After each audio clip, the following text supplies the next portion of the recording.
Hello everybody, and welcome back to some more Donkey Kong Country 2. Starting off with World 4, but doing a quick little... Usually it's a good idea for these Donkey Kong Country games, once you beat the boss, go back to a previous level and save. So that way, if you die and get a game over, you don't have to redo all that bullshit again. But anyway. The little hop across the border. By the way, I just want to say that I am sad to hear about your recent breakup. Oh? I didn't even realize I was in a relationship. Yeah, you and Avowed had a beautiful little story, and apparently it has ended abruptly. Oh, yeah. Yeah, so I finally finished Avowed. It's not worth $90. Wait for it till it goes on sale if you're gonna buy it. That's pretty much my quick 1 minute review. $90, Jesus Christ. Yeah, that's the price of games these days, at least up here in Canada. I know that they've gotten more expensive in the States too, but I think they're only like $70 or something like that. Like for the longest time, it used to be 50 to 60 bucks for a game, and they decided to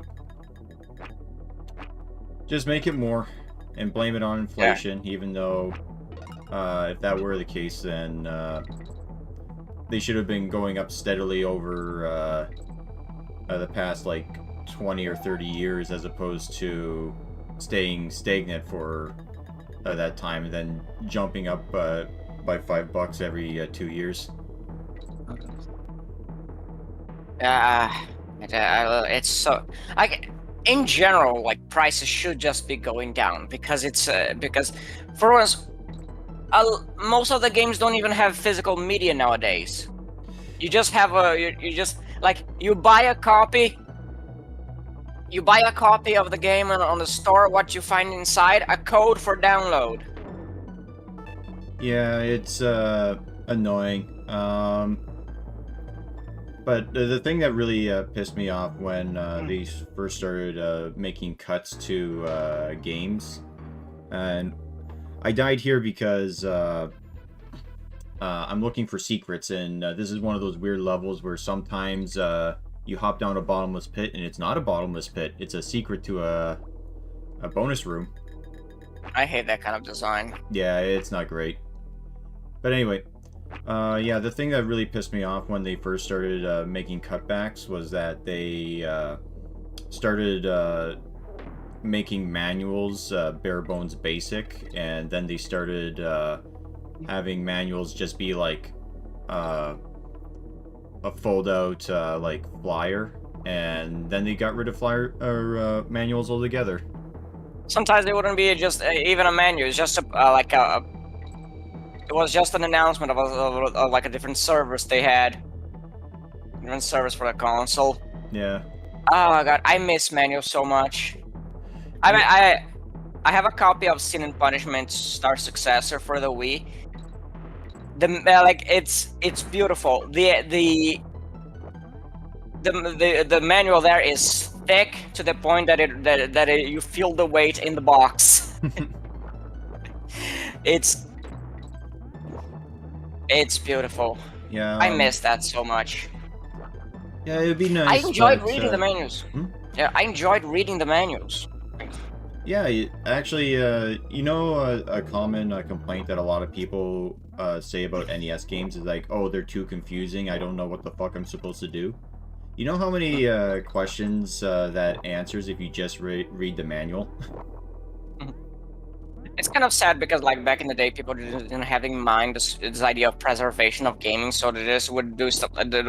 They would like throw away manuals and boxes, and it is so saddening.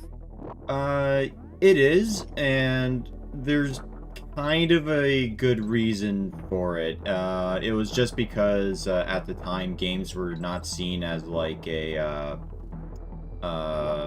long-term They were kind of seen more in the same way that you would keep your manual for, like, a vacuum cleaner, for example. I don't see that as a good reason at all, because I mean, it's my property. I want to keep it. I want to keep it in good state, in a good state, as long as I'm gonna use it. So I'm probably gonna be keeping it in the box. Keeping the. Yeah, but like this is like what people generally think. Like once they take a product out of the box, it's time to throw everything out with the box. Yeah, but dude, I've always been annoying like that. Like, I used to regulate how people held my magazines. Well, yeah, I mean, I guess it depends on the magazine ultimately, but I can understand that if they're like gorilla gripping it while licking their fingers while trying to turn the pages.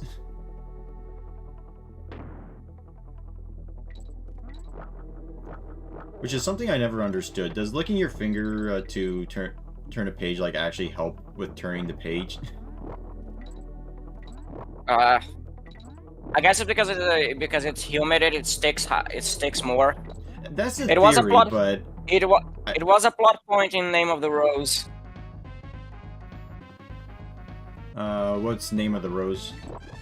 It was a book by Umberto Eco and was adapted into a movie with Sean Connery. Mm-hmm. Basically, like an assassin put poison in the pages of a book, and like in the edges. So whenever someone would in the corners, I mean, whenever someone would like lick their fingers to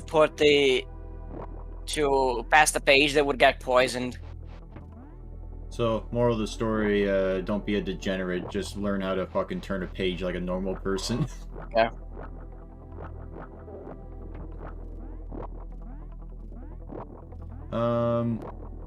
Oh, Fun fact, speaking of movies, a movie that we saw the other day was Scarface.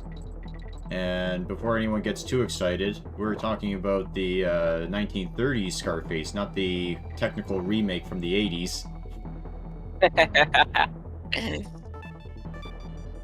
And I gotta say, that movie, very disappointing.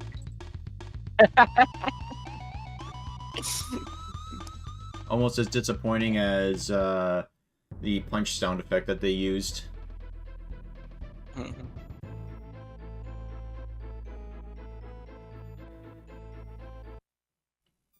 But, yeah, no, it was, because it was made in the 30s, it was, during one of those times where, sure, they didn't have a lot of the advancements or whatever you could say that to make things like look and sound a lot better than they could be, but at the same time it's like they were also using it as like a vehicle to try and push like a propaganda point. I mean, what has changed really? I mean, fair, but at the same time it was more along the lines of they were pushing that point more so than actually trying to tell like something decent. I'm not exactly quite sure. I think that was something they had to include because of the morality codes at the time. I mean, like yeah. They were forced to include, but mainly I think the issues in that movie is that I think the movie was made in 1930. Yeah, it was during Prohibition, so obviously they can't go around saying, "Hey, we should get rid of the Prohibition laws," even though that would have been the correct thing to say. No, that's not the point. That's not the point I'm making. Okay. Here's the thing. Like, let me just double check when the movie was made, because it was very early in the 30s.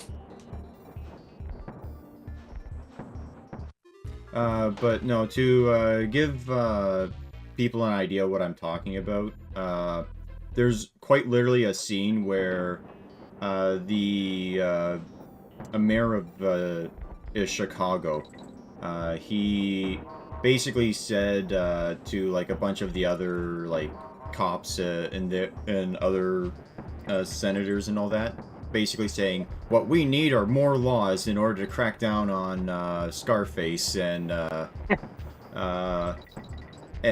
only way it could have gotten any more blatant and obvious as to what he was trying to get across would be if he was looking straight down the camera and talking directly to the audience. Yeah.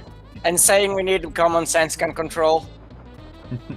But no, here's the thing. The movie was made in 1932. I think by that point, like, fully voiced movies had been around for only like 4 years. So they were just shaking off like the way they did the way they did movies in the silent era. Oh yeah, because yeah, the whole they were still going off of like theater acting rather than movie acting.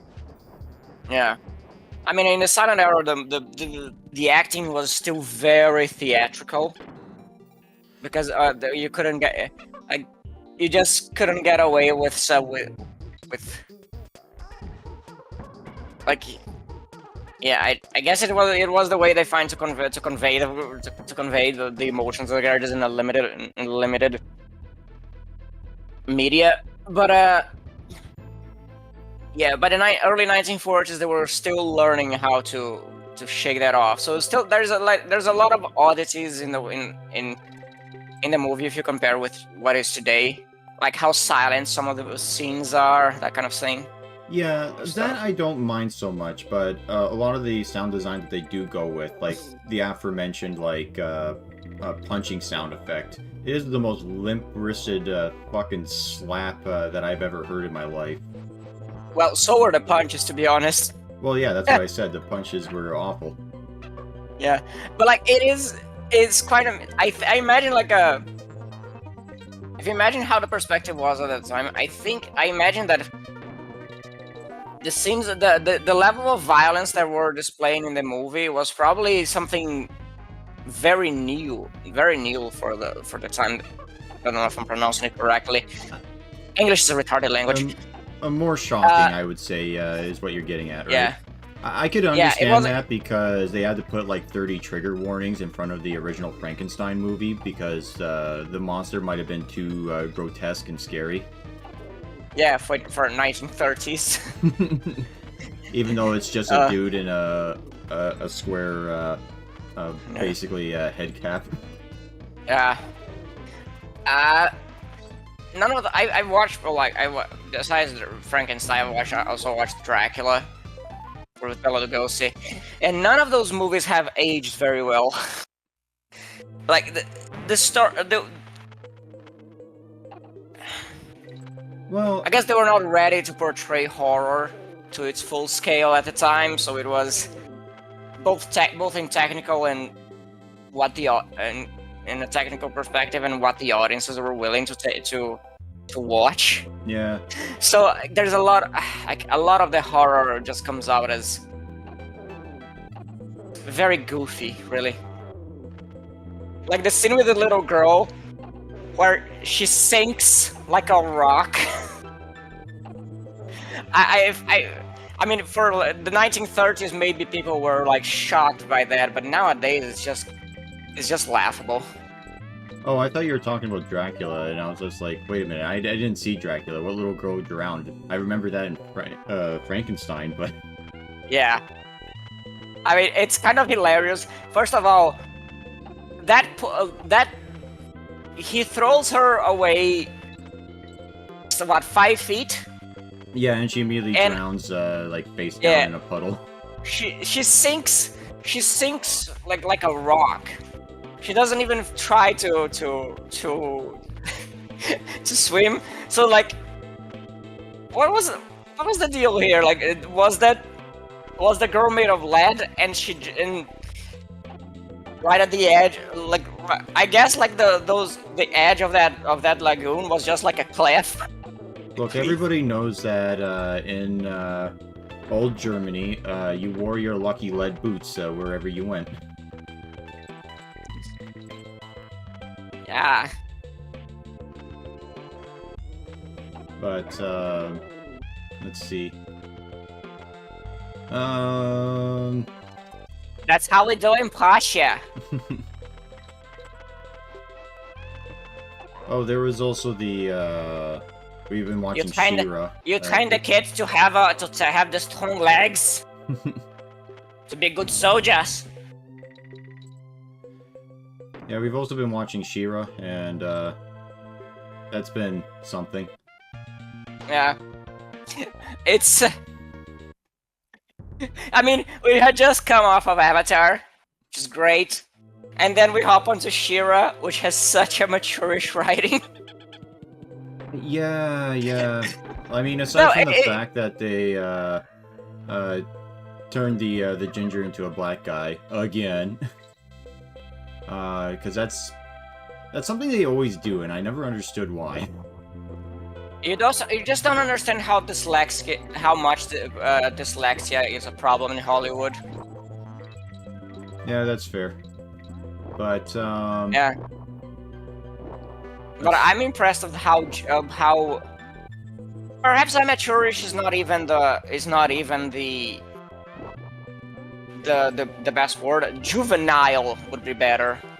Yeah, because it's like, oh yeah, we caught somebody from an enemy who turns out to essentially be a god figure of our culture or religion or whatever you want to call it. How should we introduce her? Oh, I know. Let's hide her in the back row, like sneak her through the back door, and then have her wait around in my room, and then I'll get my mother to come in to see her. And then she will transform, even though she's already proven that she just can't transform on command. Yeah. The reason a thing in that happened in that episode that wasn't the result of some incredibly stupid character decision. Yeah, even though they could have just as easily, like, this is a wartime, and they could have just brought her in and said, hey, we found someone who's defected. Because that happens all the fucking time. Well, it should at least. Well, perhaps not all the time, because they would be under some... you would that's a likely solution. And if you suspect her that she's a spy, just put her in fucking a holding cell or something. Yeah, put her in some handcuffs. Bring her into the main hall and just announce, "Hey, we found a deserter, a defector from the horde." Mm-hmm. Like the entire plot of that episode just hinges on the dumbest decisions that can only come about with incredibly juvenile writing. That's because not even the worst bit of that thing either, because. What ends up happening is that, She-Ra or Amora, whatever the fuck her name is, she just gets bored, and then she's like, I'm gonna go outside into this, fucking, heavily populated area, and, where I am seen as a hostile invader. So... when I'm seen as a hostile invader, I'm gonna ride a fucking, horse, in the middle of it. Mm-hmm. Armed with a sword, like...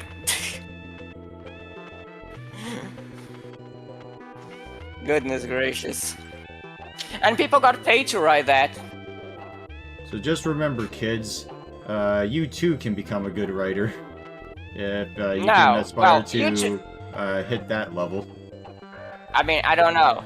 You too, the lesson that show teaches you is that you too can get paid to write absolute rubbish. I mean, it's not like that's the first time that's happened. There's like that infamous story of... I can't remember the writers involved, but there was two writers who made a bet with each other. And the one guy bet, I bet you can't write the worst fucking story imaginable and have it be a bestseller. And so he wrote the worst story imaginable, and it turned out to be a bestseller.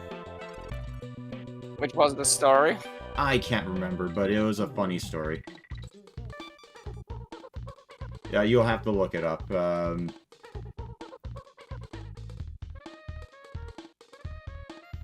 But, let's see. Well...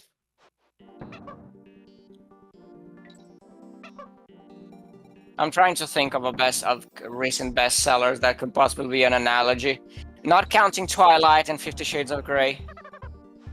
Well, the book I was talking about was more of a high fantasy, a thing.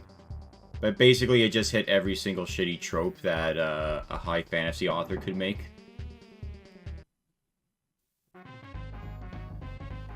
There's a lot of them. Yeah, there's a lot of them. That's why I don't remember the artist or the anything else, but... Yeah.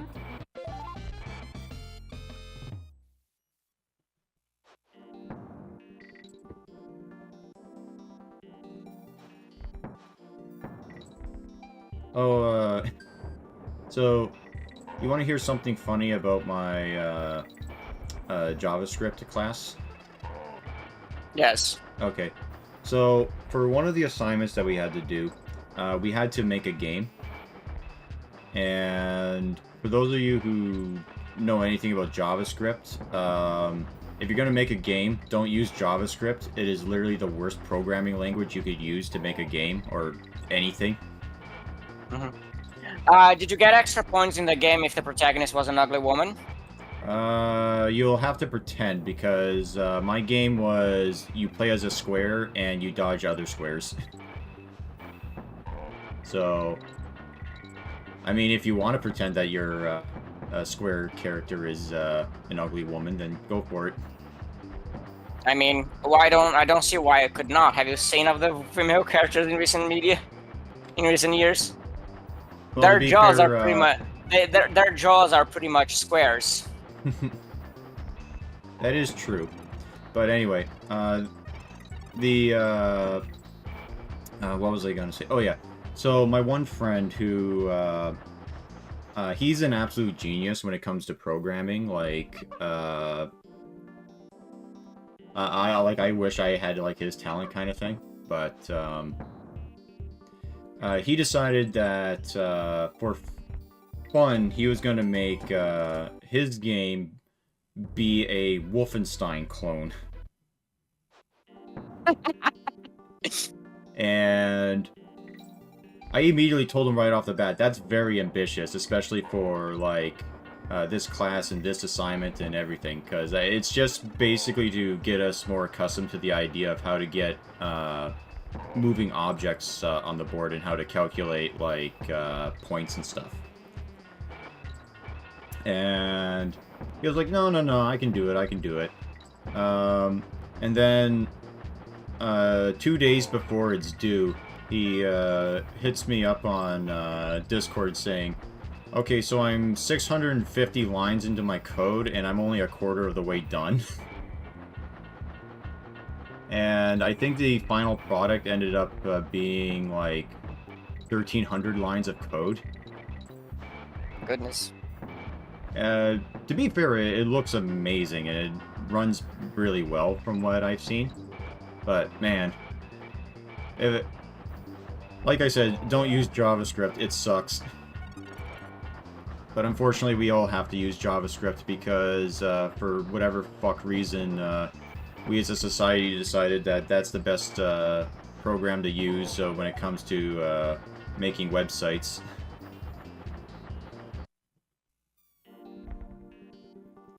And that is just a small chapter on the reasons why Canadian education is on free fall.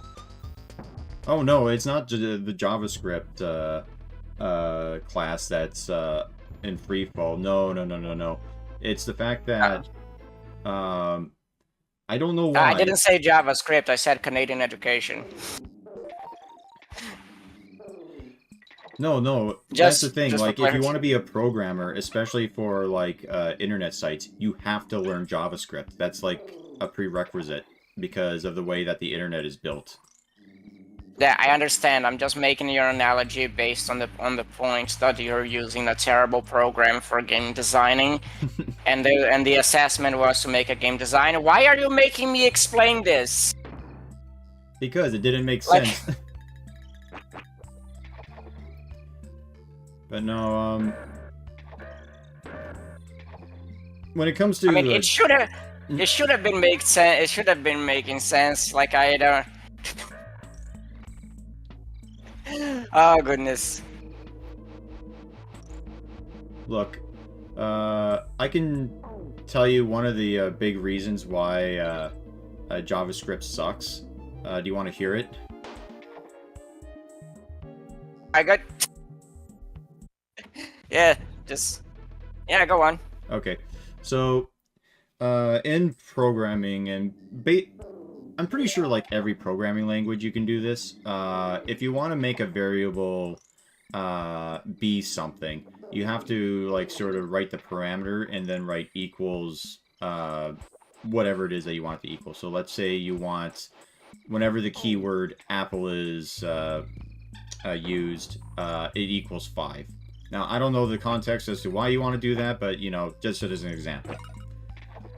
But if you want your variable to be constantly static and never change, so that way if you put apple plus banana equals new apple, and then it gives you like 5 plus whatever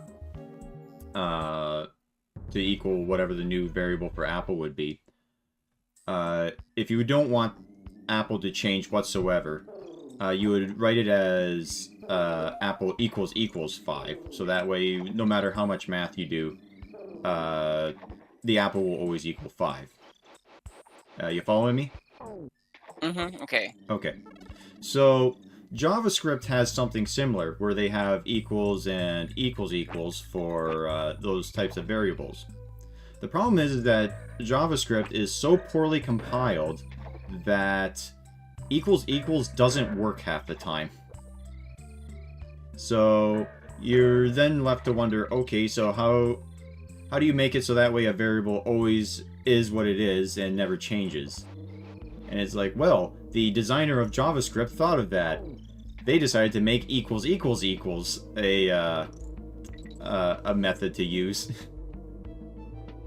Which then raises the question, why the fuck does equals exist? That just sounds like the job of someone who wanted his hatred of humanity to be made into a language. To be fair, JavaScript is such a fuck-awful language that the creator of JavaScript publicly apologized for creating JavaScript. I'm sorry, I was going through a rough phase in my teenage years. I was very depressed and I didn't know what I wanted to do in my life. Yeah, it was... Yeah, like... It's also so bad to the point where there is a website called JavaScript Mindfuck or something like that, where the idea behind the site is that you open up the console log and then you type in whatever code that you want, and then it tells you that you can write that exact same line of code in JavaScript using only 6 characters. Which is to say that, yes, you can literally write every bit of JavaScript code using only 6 characters. It's just that the way that the rest of it is written, it's just... it's easier for humans to read, but the computer doesn't have to read it that way. So, and if I remember correctly, it's like... It's the open square bracket, curly brace, plus sign, minus sign, and yeah, I think that's all the characters you need. Just the open and close braces and plus and minus. Up, down, potato. Because and it also has one of the most baffling cases of, like, you know the math equation, if A equals B and B equals C, then A equals C. Like, you know that one, right? Yeah. JavaScript has an example of that where that is not true. So, if you type in 0, so like, how exactly does it go? I think it's like, if you type in 0, equals, null, that's true.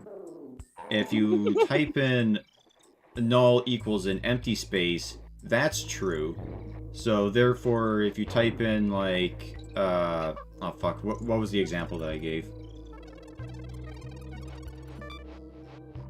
Was it? A equals B equals C. Yeah, yeah. But no, I can't remember what exactly I said just now, but long story short, empty space equals null, and null equals 0, but 0 does not equal empty space, is essentially what it boils down to. Like, it is so dumb. And I think the reason for that was because, empty space just equals the void in my heart. He said as he was listening to My Chemical Romance. Yeah, I think the reason for that is because, technically speaking, null and 0 are two separate things. It's just that when the guy was programming and compiling the JavaScript language, he decided to add that in just as a reference kind of thing, even though it's technically incorrect, and the way that it's written, it should be correct based on its own internal logic, but it's not.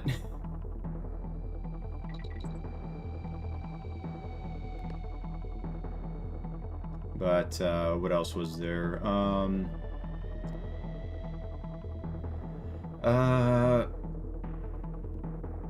Yeah, but anyway, long story short, the reason why we need JavaScript is because it's the reason why clicking on a web page and getting certain results to happen based on so like if you go onto a website and it has like a calculator, for example, it's using JavaScript, so you need it for like if you want a calculator on a web page or something like that. Or you need it if you want to do complex stuff, but that's more so than just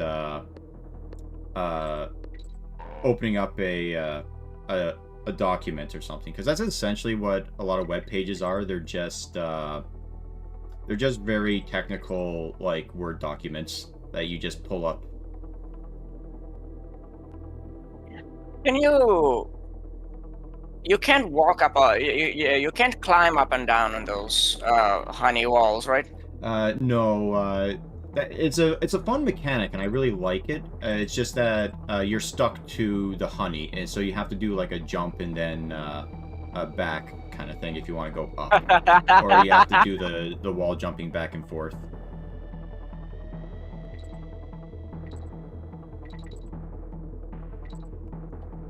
Like right there, that was a pretty tricky dicky a movement I had to do.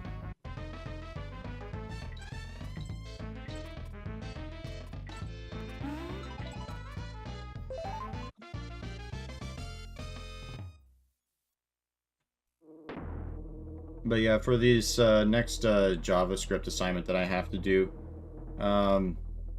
basically nobody in the class really understands why we have to do it, but we have to do it.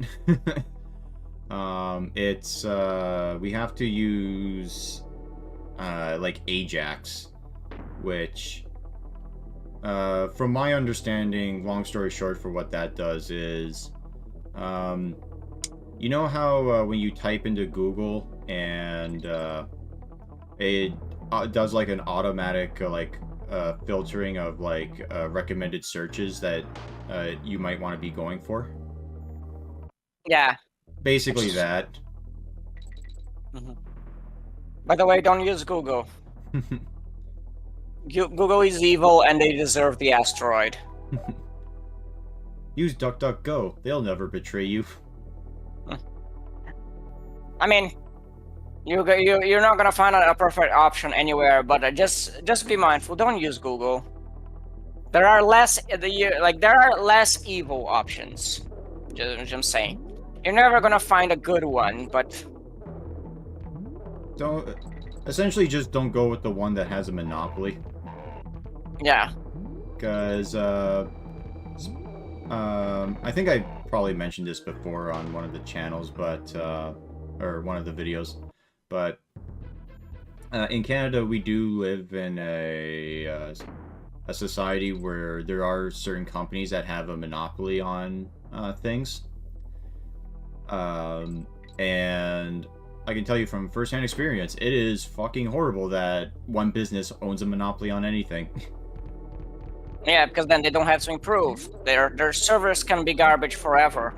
Essentially, yes, because that's why Canadian internet is as horrible as it is because Bell owns 70% of the telephone lines, which is what is needed for the internet to work.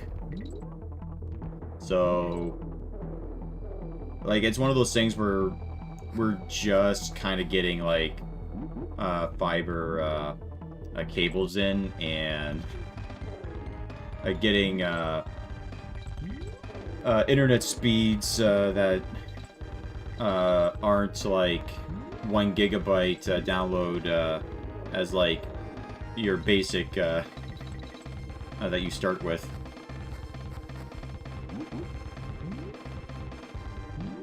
Also, here's a weird little glitch. You can just sort of get rid of the king bee that chases you just by sort of glitching him out like that. Give me a second. A cat wants to come in. Okay.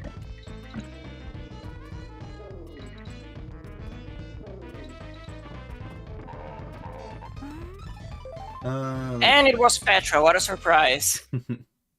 Well, at least your cat just wants to come in and out, and unlike my cats, which are constantly toppling over the fucking cat water fountain I have for them.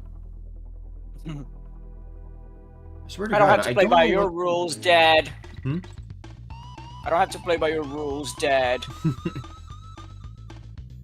I don't even get it. My only guess is that it makes a bit of a humming noise, and it's like, I don't like it. I have to tear this out of the wall and all over the floor. And then they wonder why their feet are wet. So now it's gotten to the point where it's like, alright, fuck this. I'm out of paper towels. I'm using you guys as the towel now. Hopefully then they'll learn.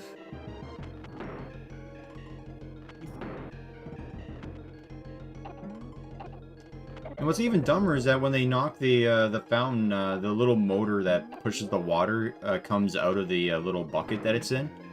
So the noise, if they don't like it, becomes worse.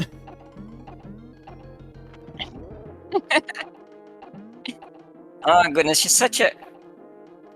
Petra is one of those really moody cats. Like, she loves ruffling on my feet. She doesn't like when I grab her. Yeah. My dad's cat is kind of like that, where she likes to be petted, but she doesn't want to be a lap cat. Yeah. Which is a shame, because she's one of those, like, floofy Persian cats. But anyway, that's it for the video. I hope you guys enjoyed, and see you all next time. Have a nice night. Bye-bye.